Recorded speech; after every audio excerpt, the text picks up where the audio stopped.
Praise lord. నజరేయుడైన యేసుక్రీస్తు పరిశుద్ధ నామములో మీ అందరికీ కూడా శుభవందనాలు తెలియజేస్తున్నాను. ఈ యొక్క వీడియో వీక్షిస్తున్న ప్రతి ఒక్కరిని కూడా దేవుడు దీవించి ఆశీర్వదించునుగాక. ప్రియ దేవుని బిడ్డలారా, ఈరోజు దేవుడు మనతో మాట్లాడిన మాటలు మన హృదయములో ఫలింపబడునుగాక.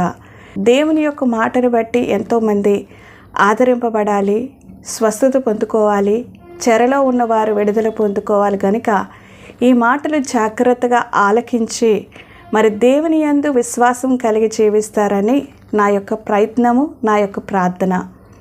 ఒక ఊరిలో ఒక విధవరాలు ఉంది. ఆ విధవరాలికి ఒక కుమారుడు ఉన్నాడు.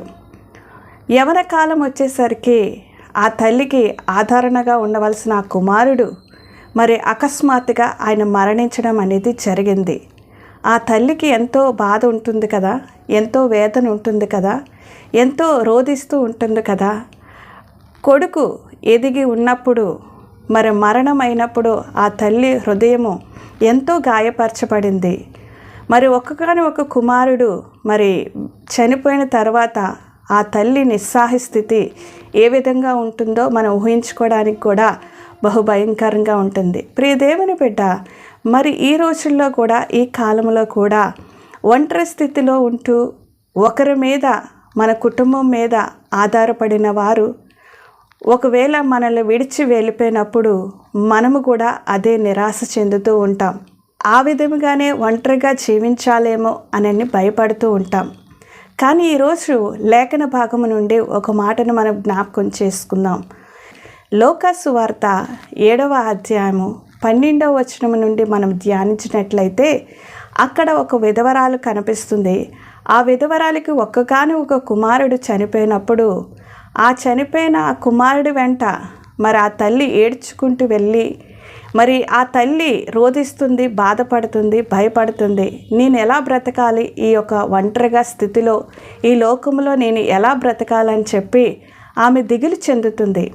యేసు ఆమె యొక్క ఏడుపును, ఆమె యొక్క బాధను, హృదయ వేదన చూచి అప్పుడు యేసు ప్రభు ఒక్క మాట మరి పలికాడు, చిన్నవాడ లెమ్ము అని. ఎప్పుడైతే ఆ మాటను బట్టి ఆ కుమారుడు, ఆ మనుషుడు జీవాత్మను పొందుకొని బ్రతికినప్పుడు ఆ తల్లి చేతికి ఆ కుమారుని అప్పగించాడు. ఈరోజు ఒక్క మాట చాలు, యేసయ్యది ఒక్క మాట చాలు మన బ్రతుకు మారడానికి, మన ఒంటరి స్థితి మార్చబడ్డానికి, మన భయము తొలగింపబడ్డానికి, మన ఆందోళన తొలగింపబడ్డానికి, మనకి స్వస్థత కలగాలన్నా మనకి యేసయ్య మాట ఒక్కటి చాలు. ఆ ఒక్క మాట నిన్ను స్వస్థపరుస్తుంది, నిన్ను బాగుపరుస్తుంది, నిన్ను ఆదరిస్తుంది, నిన్ను బలపరుస్తుంది, నిన్ను ధైర్యపరుస్తుంది. మరి యేసయ్య మాట అంత శక్తిమంతది. కనుక నీ బాధను, నీ వేదనను, నీ కష్టాన్ని చూచిన యేసయ్య నిన్ను విడిచిపెట్టే దేవుడు కాదు. కాబట్టి లేఖన భాగం ప్రకారము మరి 2000 సంవత్సరాల క్రితము విధవరాల పక్షాన దేవుడు తన యొక్క కార్యాన్ని చేసినప్పుడు ఈరోజు కూడా దేవుడు నీ పక్షాన, నీ కుటుంబ పక్షాన ఆయన కార్యం చేయడానికి ఆయన సిద్ధంగా ఉన్నాడు. మరి ఆయన మాట వినడానికి నువ్వు సిద్ధంగా ఉన్నావా? మరి ఆయన దగ్గరికి రావడానికి నువ్వు సిద్ధంగా ఉన్నావా? నీ హృదయాన్ని ఆయనకి సమర్పించడానికి నువ్వు సిద్ధంగా ఉన్నావా?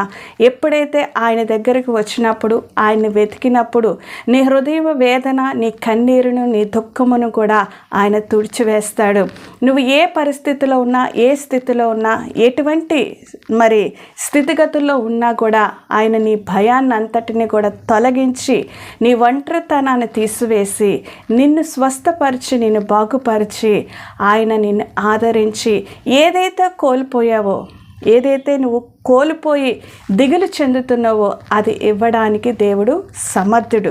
కనుక యేసయ్య ఆ కార్యాన్ని చేయగలడు. ఒక్క మాట సెలవిస్తే చాలు, నువ్వు కోల్పోయినదంతా కూడా ఆయన తిరిగి ఇవ్వడానికి ఆయన సిద్ధంగా ఉన్నాడు. ప్రియ దేవుని బిడ్డలారా, దేవుని జనాంగమా, మరి యేసయ్య దగ్గరికి రండి, మీ హృదయాలు ఇవ్వండి, మీ జీవితాన్ని ఇవ్వండి. యేసయ్య ఒక్క మాటతో మీరు ఆదరింపబడతారు. ఏ విషయంలో భయపడుతున్నారో, ఏ విషయంలో చింతపడుతున్నారో, దిగులు చెందుతున్నారో ఆ విషయమును బట్టి దేవుడు ఒక్క మాటతో మీ యొక్క లోటును, బాధను, కన్నీరును కూడా తీసివేయడానికి ఆయన సిద్ధంగా ఉన్నాడు. కాబట్టి ఆయన మీ యొద్దకు వచ్చినప్పుడు మీరు ఆయన త్రోసివేయకుండా ఆయన మాట, మీ ఒక్క మాట సెలవిస్తే చాలని నువ్వు యేసయ్యను విశ్వసించి నమ్మినట్లయితే దేవుని కార్యాన్ని నువ్వు చూస్తావు. దేవుడు ఈ మాటలు మీ వినికిడిలో దీవించి ఆశీర్వదించును గాక. May God bless you. Amen.